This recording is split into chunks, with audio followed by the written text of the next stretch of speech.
Soal 131. Berdasarkan catatan sejarah dan pengaruh agama Buddha di Nusantara, manakah di antara tokoh-tokoh berikut yang paling mungkin menjadi rujukan bagi para biksu di kerajaan Kalingga atau kerajaan Holing dalam mengembangkan ajaran Mahayana, mengingat adanya interaksi dengan para biksu Tiongkok pada masa itu?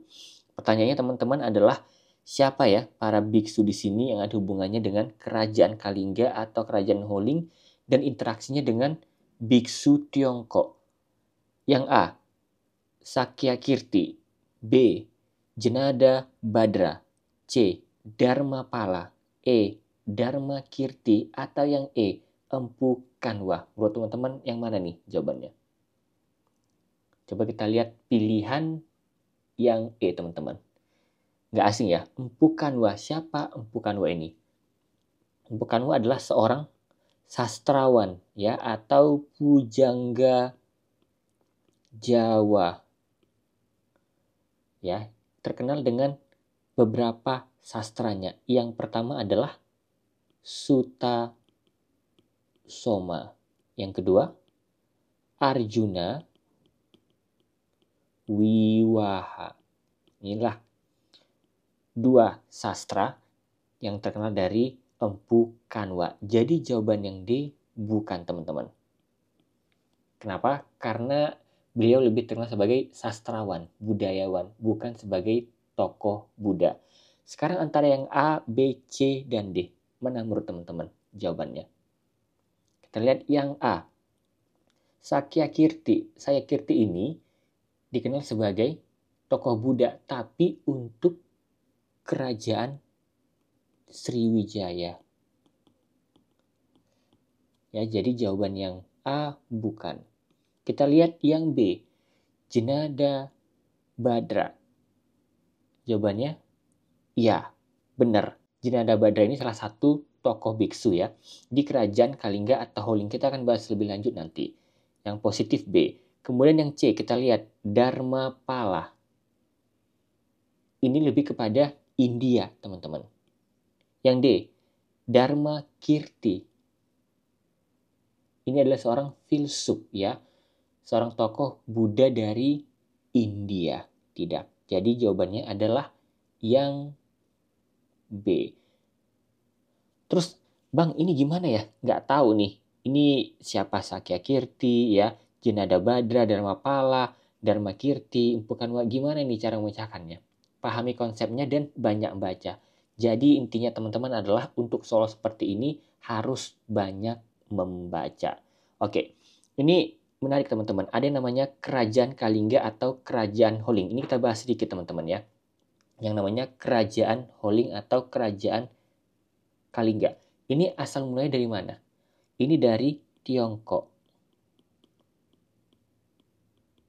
Ya, dibawa oleh para biksu, teman-teman. Nah, kemudian kita tanya, ini di mana nih lokasinya? Pendirian ini sekitar di Jawa Tengah, khususnya di Jepara plus Pekalongan. Ini di Jawa Tengah. Kapan didirikan, Bang? Sekitar abad ke-6 dan sampai ke abad 7 Masehi. Nah, tokoh-tokoh yang mendirikan itu masih belum banyak sumbernya, teman-teman. Tapi ada beberapa yang menjadi pengaruh ya dari kerajaan Holing ini. Siapa aja itu kerajaan Holing itu? Salah satunya adalah Ratu Sima. Jadi kalau ada pertanyaan teman-teman, Ratu Sima itu berasal dari mana? Kerajaan Kalingga dan kerajaan Holing. Gak cuma itu teman-teman. Ternyata teman-teman ada yang namanya biksu. Ya, biksu terkenal yang namanya adalah I Sing. Ini terkenal ya teman-teman ya. Ada yang bernama I Sing. Ini siapa nih I Sing ini? Ini adalah seorang biksu Tiongkok yang mengunjungi Nusantara waktu itu. Dia banyak catatan tentang yang namanya penyebaran Buddha. Penyebaran apa namanya yang diterapkan ya? Mahayana. Nah, Jadi penyebaran ajaran Mahayana di Nusantara waktu itu dimuat dalam catatan Ising, teman-teman. Nah, selain Ising siapa lagi yang terkenal? Ya, itu pilihan yang opsinya B, Djenadha Badra. Nah, teman-teman, ini adalah beberapa tokoh biksu yang terkenal dari kerajaan Holing, Tiongkok. Nah, kemudian teman-teman, ini menarik nih. Kalau kita dengar Djenadha Badra, ini salah satunya apa? Nama kampus, ya, perguruan tinggi, Universitas Djenadha Badra. Di mana itu, Bang? Di Yogyakarta.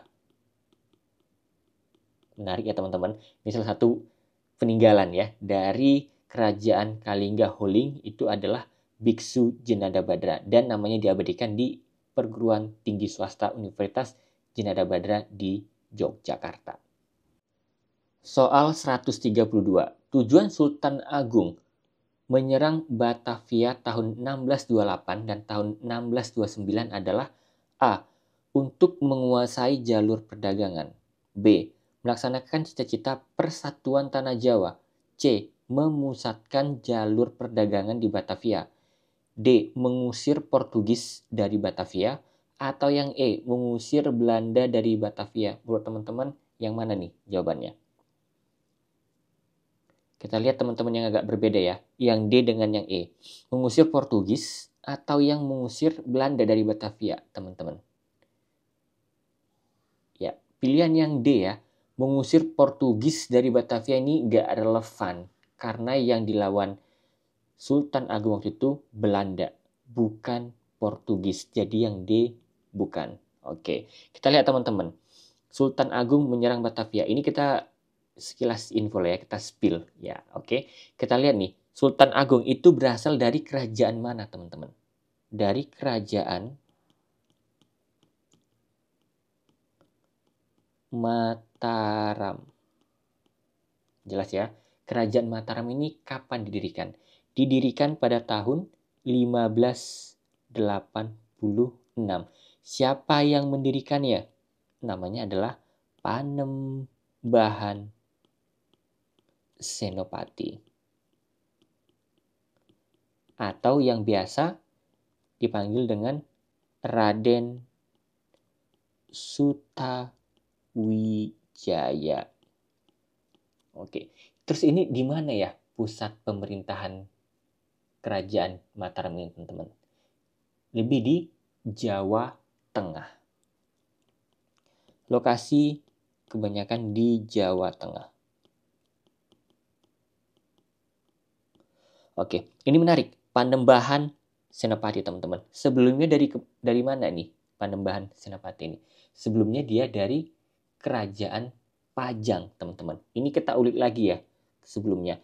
Jadi dulu awalnya adalah Kerajaan Demak. Kemudian melemah ya Kerajaan Demak ini, teman-teman. Kemudian dibentuklah yang namanya Kerajaan Pajang. Kemudian Kerajaan Pajang melemah ya. Melemah kemudian diambil oleh Panembahan Senopati tadi, Raden Sutawijaya. Dibentuklah yang namanya Kerajaan Mataram.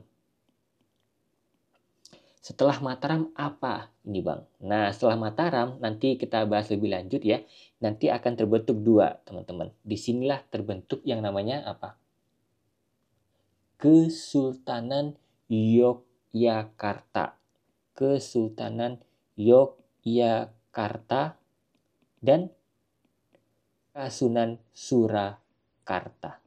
Nah, ini dia asal-usul ya teman-teman, dari Jogja dan juga ada Surakarta.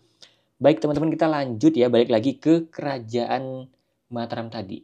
Nah, di kerajaan Mataram ini kebanyakan kan di Jawa Tengah, terutama di Kota Gede. Lebih kepada Kota Gede. Kota Gede ini salah satu bagian dari Yogyakarta sekarang, teman-teman. Nah, kemudian menariknya lagi, teman-teman, di kerajaan Mataram ini, walaupun didirikan oleh Panembahan Senopati tadi, tapi puncak kejayaannya, ya, puncak kejayaan dari kerajaan Mataram ini oleh Sultan Agung.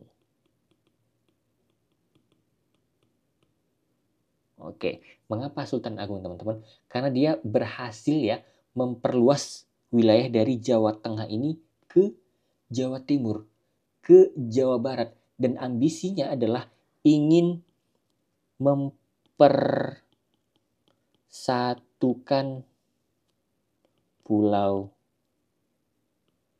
Jawa. Ini adalah strategi ya, ambisi politis dari Sultan Agung ini, teman-teman. Nah, kalau ditanya agamanya apa kebanyakan, ini adalah kerajaan Islam ya, Islam ya teman-teman. Nah, kemudian ini puncak kejayaannya. Kalau kita tanya kapan runtuhnya?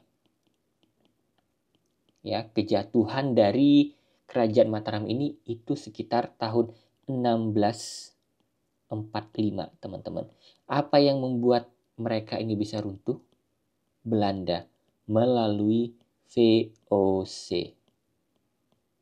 Nah, setelah itu apa teman-teman? Dari tahun 1645 ini ya, ini ke tahun 1755 atau hampir ke abad 18 teman-teman. Ada yang namanya Perjanjian Giyanti. Perjanjian Giyanti. Isinya apa teman-teman? Membagi dua kerajaan Mataram menjadi apa? Yang ini tadi di atas. Menjadi Kesultanan Yogyakarta dan yang kedua menjadi Kasunanan Surakarta. Inilah asal-usul dari pembagian Jogja dan juga Surakarta, teman-teman. Oke, kita balik ke soal, teman-teman. Tujuan Sultan Agung menyerang Batavia. Batavia itu sekarang namanya adalah Jakarta. Tahun 1628 dan tahun 1629 itu apa teman-teman? Yang A, untuk menguasai jalur perdagangan. Gimana menurut teman-teman?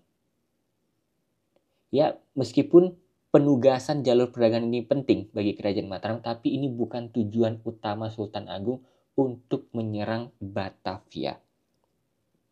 Ya, bukan tujuan Sultan Agung. Kalau kita lihat yang C, memusatkan jalur perdagangan di Batavia, ini enggak juga. Yang B atau yang E? Yang B, melaksanakan cita-cita persatuan tanah Jawa. Jawabannya yes. Ya, ini diduduki oleh siapa? Belanda melalui VOC. Inilah yang menjadi hambatan utama Sultan Agung untuk mencapai cita-citanya mempersatukan Pulau Jawa, teman-teman. Ya, yang B positif. Yang E, mengusir Belanda dari Batavia. Apakah mereka ingin mengusir? Iya juga. Benar juga, secara setengah-setengah gitu loh. Secara parsial, setengah-setengahnya iya. Tapi Sultan Agung itu berniat mengusir Belanda dari Batavia karena ingin yang mempersatukan Pulau Jawa. Jadi umumnya dia ingin menyerang, mengusir Belanda adalah mempersatukan Pulau Jawa, teman-teman. Jadi jawabannya lebih kepada opsi yang B. Soal 133. Yupa merupakan salah satu peninggalan kerajaan Kutai yang berisikan berita tentang upacara apa, teman-teman? Apakah yang A, persembahan binatang menurut tata cara upacara Hindu? B, pemanggilan roh nenek moyang? C, pengangkatan raja? D, pembakaran jenazah raja? Atau E, persembahan hasil bumi kepada sang pencipta? Menurut teman-teman yang mana nih jawabannya? Coba kita lihat yang A, persembahan binatang menurut tata cara upacara Hindu. Jawabannya ya benar teman-teman. Yupa itu ya memang merupakan prasasti dari kerajaan Kutai. Nanti kita akan bahas lebih lanjut ya tentang pengorbanan hewan yang dilakukan dalam tradisi agama Hindu, teman-teman. Jadi yang A positif. Yang B, pemanggilan roh nenek moyang. Gak ada catatan dalam Yupa yang menunjukkan bahwa prasasti ini berkaitan dengan pemanggilan roh nenek moyang. Ya, jawaban yang B bukan, teman-teman. Yang C, pengangkatan raja. Yupa, di dalam Yupa itu memang menyebutkan nama-nama raja-raja Kutai. Seperti apa? Kudungga, ya, Mulawarman. Tapi fokusnya bukan pengangkatan raja-raja yang disebutkan, tapi melainkan tentang persembahan dan upacara pengorbanan hewannya teman-teman. Kita lihat yang D, pembakaran jenazah raja. Gak ada keterangan dalam Yupa yang menjelaskan tentang upacara kremasi atau pembakaran jenazah raja. Yang E, persembahan hasil bumi kepada sang pencipta. Gimana teman-teman? Yupa ini berbicara tentang persembahan hewan, bukan hasil bumi. Di sini teman-teman, hasil bumi di sini itu seperti sayur-sayuran, begitu ya, pohon, tumbuh-tumbuhan dan yang lain-lainnya. Tapi lebih spesifiknya adalah persembahan binatang hewan teman-teman. Yang E bukan. Nah, kita coba kupas ya. Jawabannya opsinya adalah yang A. Jawabannya teman-teman. Kita lihat Yupa. Berarti ngomongin kerajaan Kutai. Sekilas nih teman-teman. Siapa tahu keluar nanti dalam soal. Kita bahas tentang kerajaan Kutai. Oke, seperti apa sih kerajaan Kutai ini? Ini adalah kerajaan Hindu, teman-teman. Tertua di Indonesia. Kalau ada pertanyaan kerajaan Hindu tertua di Indonesia adalah kerajaan Kutai. Berdiri kapan ini Bang? Dia berdirinya pada tahun 4 Masehi. Oke, letaknya di mana ini didirikannya? Ini di Sungai Mahakam. Sungai Mahakam ini terletak di mana teman-teman? Di Kalimantan Timur. Oke, pendirinya siapa, teman-teman? Pendiri dari kerajaan Kutai ini siapa? Yaitu Raja Kudungga. Raja Kudungga ya teman-teman ya. Nah, dia ini punya tradisi lokal sebelum masuk pengaruh dari Hindu ini, bahwa penggunaan bahasa di sini apa? Sanskerta, teman-teman. Nah, kemudian setelah itu teman-teman, ada lagi namanya yang terkenal. Cucunya ya, cucu dari Raja Kudungga ini ada yang namanya Raja Mulawarman. Ini adalah cucu dari Raja Kudungga, dan Raja Mulawarman adalah raja terbesar. Raja terbesar dalam sejarah kerajaan Kutai. Kenapa? Karena di dalam salah satu prasasti ya, Yupa ini tadi teman-teman, itu disebutkan kalau Raja Mulawarman ya itu memberikan, tanda kutip menyedekahkan gitu ya istilahnya, 20.000 nggak tanggung-tanggung ekor sapi. Kepada siapa? Kepada Brahmana. Nah, pertanyaan selanjutnya, siapakah Brahmana ini, teman-teman? Brahmana ini adalah kasta tertinggi. Kasta tertinggi dalam Hindu. Terus kemudian siapa Brahmana ini, teman-teman? Brahmana ini lebih kepada pemimpin spiritual gitu ya, seperti pendetanya gitu ya, dan pelindung ajaran suci dalam agama Hindu. Mereka inilah, Brahmana inilah yang mereka itu menjaga keagamaan gitu ya, menjalankan upacara ritual, dan punya tanggung jawab besar dalam menjaga kemurnian kitab suci agama Hindu. Kitab suci agama Hindu adalah Weda, teman-teman. Nah, inilah yang menjadikan Raja Mulawarman itu sebagai raja terbesar dari sejarah kerajaan Kutai. Nah, kemudian agamanya apa, teman-teman? Hindu. Ya, udah jelas agamanya Hindu. Terus apa lagi, Bang? Kita ngomongin tentang Yupa, teman-teman. Yupa. Tadi di atas ini ya, kita akan ngomongin tentang Yupa. Sebenarnya Yupa ini apa, teman-teman? Yupa ini adalah prasasti. Ya, prasasti yang gimana, Bang? Ini sebuah tugu batu ya yang ditemukan di Kerajaan Kutai, Kalimantan Timur. Nah, hurufnya huruf apa? Kan menarik, teman-teman nih. Yang zaman dulu dipakai huruf apa sih di Yupa ini? Dia menggunakan yang namanya huruf atau aksara, teman-teman ya. Huruf atau aksara Palawa. Aksaranya Palawa, tapi itu bahasanya bahasa apa, Bang? Pakai bahasa Sanskerta, teman-teman. pakai bahasa Sanskerta. Jadi ini tentang apa? Dalam isinya Yupa ini, upacara pengorbanan hewan, ya. Isinya adalah tentang pengorbanan hewan. Hewannya apa-apa aja. Contohnya sapi. Kemudian apalagi teman-teman? Bisa kuda waktu itu. Menurut tradisi agama Hindu. Nah, proses ya teman-teman. Proses dari pengorbanan hewan ya dalam kitab yang namanya Yupa, dalam prasasti Yupa ini itu disebut dengan Aswameda. Jadi kalau ada pertanyaan apa yang dimaksud dengan Aswameda, ini adalah suatu proses pengorbanan hewan, binatang seperti sapi, kuda yang ada di dalam prasasti Yupa pada kerajaan Kutai. Nah, ini ya teman-teman ya. Jadi semoga nanti bisa menambah pengetahuan teman-teman jika ada soal seperti ini. Nah, kemudian teman-teman, tadi kita udah ngomongin Yupa. Terus kemudian nih, kerajaan Kutai itu kan besar ya. Bagaimana sih akhir gitu ya? Kita juga kepo ya teman-teman. Akhir dari kerajaan Kutai ini seperti apa? Kan gitu ya teman-teman.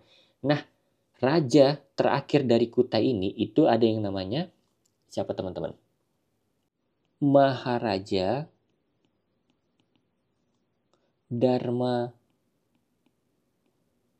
Setia. Nah, ini adalah raja terakhir dari kerajaan Kutai dan mereka waktu itu lagi perang, tempur dengan yang namanya kerajaan Kutai. Nah, ini mirip-mirip teman-teman ya. Namanya kerajaan Kutai Kartanegara. Kartanegara. Kapan pertempuran mereka? Pada abad 13 pertempuran terjadi antara kerajaan Kutai dengan kerajaan Kutai Kartanegara. Dan kerajaan Kutai Kartanegara ini teman-teman, ini coraknya adalah kerajaan Islam. Ya, waktu itu dipimpin siapa? Oleh pangeran yang namanya Sinum Panji Mendapa. Jadi dua kerajaan ini, kerajaan Kutai agama Hindu dan kerajaan Kutai Kartanegara Islam, mereka perang. Raja Maharaja Dharma Setia melawan Sinum Panji Medapa dan akhirnya Maharaja Dharma Setia itu tewas, teman-teman, meninggal. Nah, setelah raja terakhir mereka meninggal, ya, kerajaan Kutai di take over, diambil alih oleh kerajaan Kutai Kartanegara di bawah Raja Sinum Panji Medapa. Nah, setelah ya runtuh, kemudian diambil alih dan itu dileburkan, disatukan oleh Sinum Panji Medapa, sehingga dari banyak masyarakat ya dari kerajaan Kutai tadi yang agama Hindu itu dimasukkan mereka ke dalam agama Islam. Nah, itulah akhirnya runtuh kerajaan Kutai dan sekarang menjadi kerajaan Kutai Kartanegara yang beragamakan, bercorakan agama Islam, teman-teman. Jadi itulah bagaimana cerita akhir dari kerajaan Kutai. Soal 134. Pada tahun 1511, Portugis berhasil merebut Malaka dari tangan Sultan Mahmud. Pertanyaannya, dalam serangannya terhadap Malaka, ya Portugis tadi, itu pasukan Portugis dipimpin oleh siapa teman-teman? A. Cornelis de Houtman. B. Bartholomeus Dias. C. Alfonso de Albuquerque. D. Peter Keyser. Atau yang E. Jacob van Neck. Menurut teman-teman yang mana nih jawabannya? Coba kita lihat. A. Cornelis de Houtman. Menurut teman-teman, ini adalah orang Belanda. Siapa Cornelis ini? Ini adalah penjelajah Belanda yang masuk ke Indonesia pada abad ke-16. Ya, bukan orang Portugis, dan di pertanyaannya abad ke-15 ini dia abad ke-16. Berarti yang A bukan. Yang B, Bartholomeus Dias. Bagaimana teman-teman? Ini adalah penjelajah negara Portugis. Ya, penjelajah negara Portugis. Dan Bartholomeus Dias ini teman-teman, ini adalah penjelajah orang Eropa pertama ya. Ini orang Eropa pertama yang berhasil mencapai Tanjung Harapan. Di mana? Di ujung Afrika pada tahun 1488. Nah, ini menarik lagi. Setelah itu teman-teman, dia ke India dengan yang namanya perjalanan terkenal, yaitu Vasco da Gama. Inilah sekilas tentang Bartholomeus Dias. Dan Bartholomeus Dias ini teman-teman tidak pernah ke Indonesia. Sehingga jawaban yang B bukan. Kita lihat Alfonso de Albuquerque. Gimana menurut teman-teman? Alfonso de Albuquerque ini adalah orang kebangsaan Portugis. Oke, dia adalah seorang laksamana perang ya, yang melakukan ekspansi ke Asia, termasuk ke Indonesia, teman-teman. Ya, berarti termasuk Indonesia, dan dialah yang merebut Malaka, kerajaan Malaka dari tangan Sultan Mahmud. Yang C positif. Kemudian kita lihat teman-teman yang D, Peter Keizer. Siapa Peter Keizer ini teman-teman? Ini adalah orang Belanda. Orang Belanda nggak ada kaitannya dengan penaklukan Malaka oleh Portugis. Jadi pilihan yang D bukan. Kita lihat yang E, Jacob van Eyck. Ini adalah penjelajah, explorer dari Belanda juga teman-teman. Dan nggak ada terlibat dalam penaklukan Melaka oleh Portugis. Yang E bukan. Sehingga jawaban yang benar adalah opsi yang C. Sekali lagi ingat teman-teman, 1511 Portugis di bawah kepemimpinan Alfonso de Albuquerque itu menaklukkan kerajaan Malaka, Selat Melaka teman-teman ya, di Semenanjung, Sumatera dan Malaysia. Soal 135. Perpaduan kebudayaan asli bangsa-bangsa di Nusantara dan Hindu-Buddha dari India pada candi-candi itu menunjukkan apa teman-teman? Yang A, kebudayaan Hindu-Buddha itu lebih tinggi dari kebudayaan Indonesia. B, kebudayaan Indonesia itu lebih tinggi dari kebudayaan Hindu-Buddha. C, kedua kebudayaan melahirkan suatu budaya baru yang harmonis. D, kebudayaan Hindu-Buddha itu sejajar teman-teman dengan kebudayaan Nusantara. Atau yang E, tidak menghasilkan budaya baru namun masih menunjukkan ciri khas budaya masing-masing. Menurut teman-teman yang mana nih jawabannya? Coba kita lihat yang A, kebudayaan Hindu-Buddha lebih tinggi dari kebudayaan Indonesia. Yang A dengan B ini mana yang lebih tinggi? Kebudayaan Hindu-Buddha atau yang Indonesianya? Gak ada yang benar teman-teman ya.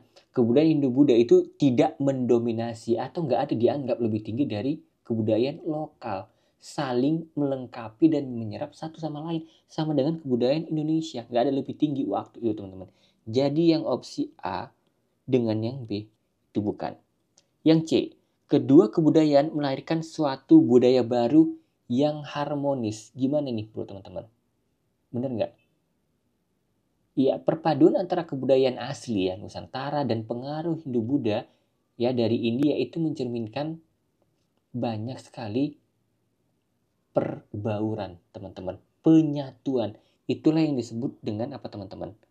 Akulturasi. Proses di mana dua kebudayaan bertemu dan saling mempengaruhi, tapi mereka masih mempertahankan ciri khasnya masing-masing. Ya, contohnya apa teman-teman ya? Ini banyak dalam elemen-elemen candi-candi ya. Contohnya apa? Arsitektur candi, seni dan juga sistem kepercayaan. Contohnya di mana misalnya? Ada di Candi Borobudur. Ya, Candi Prambanan. Nah, inilah contoh-contoh nilai lokal, nilai Nusantara itu digabungkan dengan pengaruh Hindu-Buddha, teman-teman. Yang C itu positif. Kita lihat yang D, kebudayaan Hindu-Buddha sejajar dengan kebudayaan Nusantara. Gimana menurut teman-teman? Ya, meskipun kebudayaan Hindu-Buddha itu nggak sepenuhnya menggantikan budaya lokal Nusantara waktu itu, tapi istilah sejajar sini kurang tepat, teman-teman.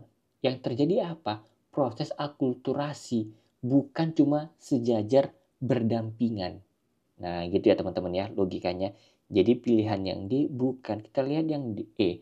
Tidak menghasilkan budaya baru, namun masih menunjukkan ciri khas budayanya masing-masing. Ini juga nggak benar. Kenapa?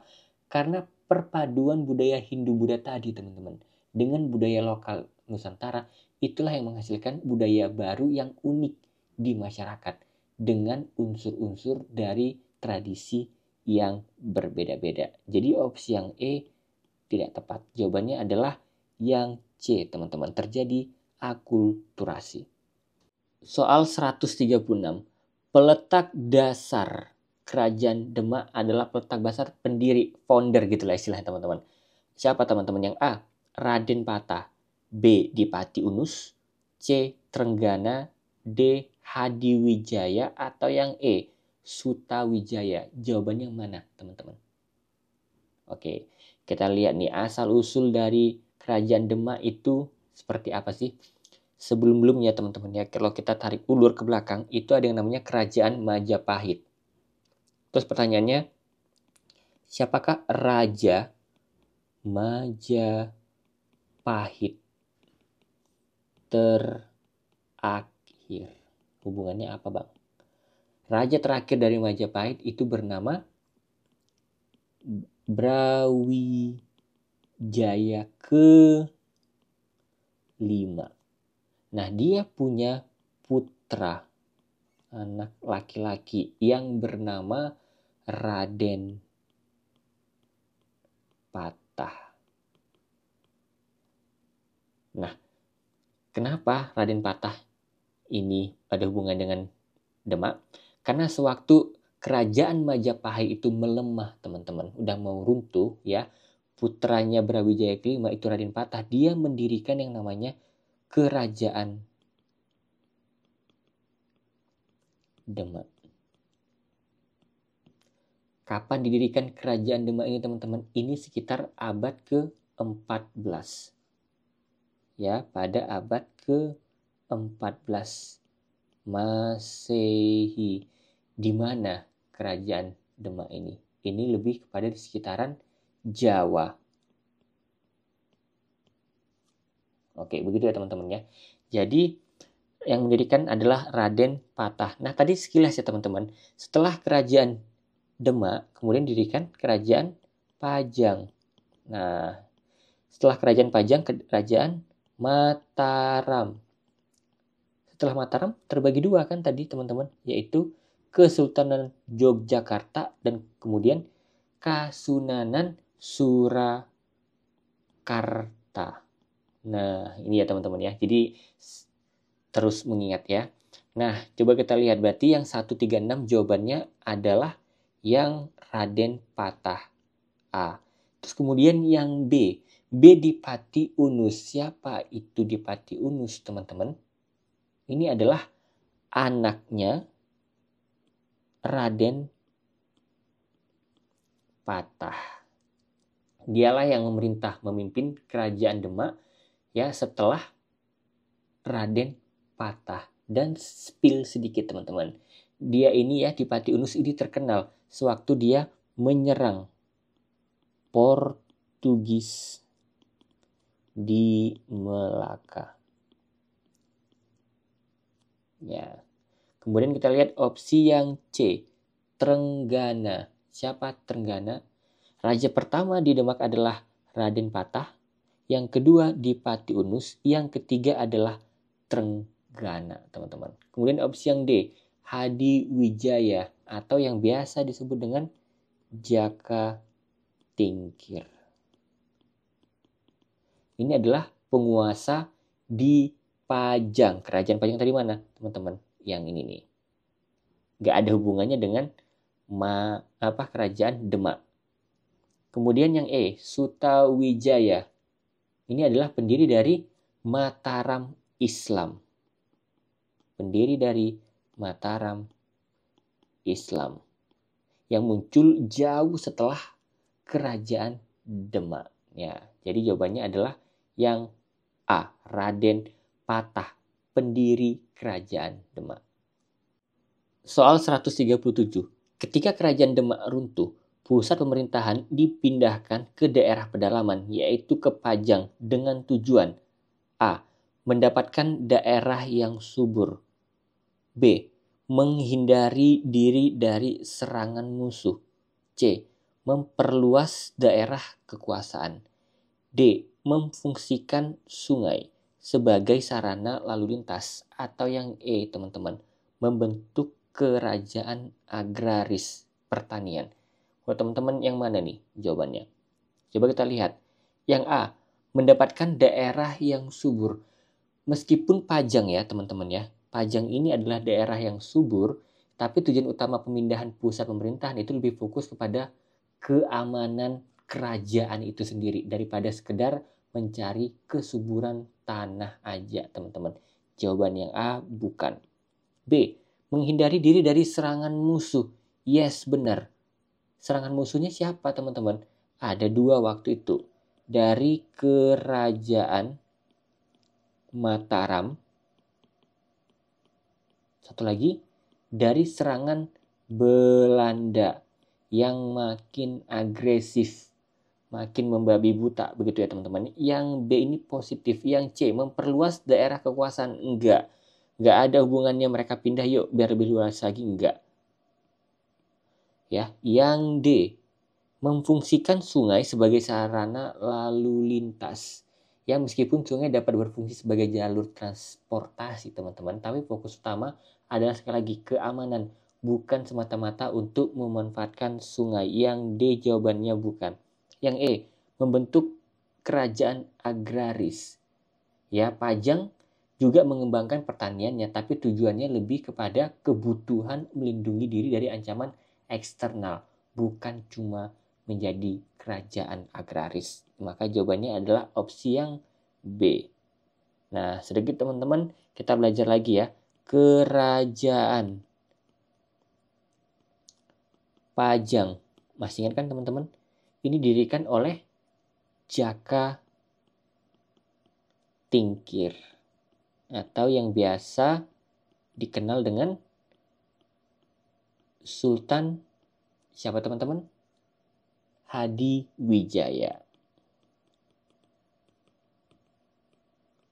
Nah, Sultan Hadiwijaya ini mendirikannya di daerah mana ya teman-teman ya? Ini di sekitar Solo ya, Surakarta, di provinsi waktu itu Jawa Tengah. Oke, begitu ya teman-teman ya, tentang kerajaan Pajang. Soal 138, diterapkannya Undang-Undang Agraria pada tahun 1870 pada dasarnya dimaksudkan untuk A, melindungi hak milik tanah pertanian milik pribumi dari kaum penyewa tanah Eropa. B, mempermudah akses untuk persewaan tanah bagi kepentingan investasi pengusaha swasta Eropa. C, membatasi eksploitasi para pengusaha swasta terhadap rakyat pribumi. D, membatasi gerak kaum partikulir untuk menjalankan usahanya. E, membangkitkan kembali usaha perkebunan pemerintah yang mengalami kemunduran pada akhir sistem kultur stelsel. Menurut teman-teman yang mana jawabannya? Coba kita lihat yang A. Melindungi hak milik tanah pertanian milik pribumi dari kaum penyewa tanah Eropa. Teman-teman perlu diingat ya, untuk undang-undang agraria itu tujuannya apa? Untuk memberikan kemudahan ya, akses tanah orang Belanda Ini kata kuncinya teman-teman. Orang Belanda yang buat Belanda. Ya untuk mereka dong. Kan begitu ya. Yang A, untuk melindungi hak punya pribumi dari penyewa tanah Eropa. Itu nggak mungkin teman-teman. Ini malah melindungi orang pribumi. Coba kita lihat yang lain. Yang C, membatasi eksploitasi para pengusaha swasta ke orang pribumi. Malah sebaliknya, mereka ingin lebih mengeksploitasi ya rakyat pribumi teman-teman. Nggak mungkin. Yang D, membatasi gerak kaum partikelir untuk menjalankan usahanya. Siapa kaum partikelir ini teman-teman? Ini adalah salah satu rujukan ya, istilah untuk sekelompok orang yang mengikuti aliran ajaran tertentu dalam Islam waktu itu. Nah, ini sering dianggap sebagai ajaran yang lebih tradisional atau istilahnya Puritan, teman-teman. Ini istilahnya. Nah, apakah yang D? Bagaimana teman-teman? Justru ini ya dimaksudkan bukan untuk kaum partikelir, malah sebaliknya undang-undang ini fokus kepada penyewaan tanahnya, bukan mengurangi hak kaum partikelir untuk menjalankan usaha mereka. Ini enggak. Kemudian antara B dengan E. Yang E kita lihat membangkitkan kembali usaha perkebunan pemerintah. Nah, meskipun ada upaya teman-teman ya untuk memperbaiki perkebunan pemerintah, tapi ya undang-undang agraria ini lebih kepada meningkatkan akses tanah pertanian untuk investasi swasta, maka jawabannya yang B, mempermudah akses persewaan tanah bagi kepentingan investasi pengusaha swasta Eropa, karena Eropa ingin ya terutama Belanda banyak mengeksploitasi dan memiliki hak milik tanah di Indonesia. Sehingga yang D tadi, yang E bukan, jawabannya adalah yang B. Soal 139. Pengkhianatan orang Portugis terhadap Sultan Hairun membangkitkan perlawanan rakyat Maluku pada tahun 1575 di bawah pimpinan siapa teman-teman? Apakah yang A, Patimura, B, Sultan Hasanuddin, C, Sultan Arupalaka, D, Sultan Tabaria, atau yang E, Sultan Baabullah? Menurut teman-teman yang mana jawabannya? Coba kita lihat yang A, Patimura atau yang biasa dipanggil dengan Kapitan Patimura. Kapitan Patimura ini teman-teman, uniknya dia punya nama lain ya, yaitu Thomas Matulesi. Ya, Kapitan Patimura dikenal juga sebagai Thomas Matulesi. Dia lahir ya di abad ke-17 dan wafat di abad ke-18. Dari mana? Dari Maluku. Tapi dari pertanyaannya adalah 1575. Jadi nggak nyambung teman-teman ya. Jadi yang A bukan. B, Sultan Hasanuddin. Bagaimana buat teman-teman? Ini dari Makassar. Ya, jawaban yang B bukan.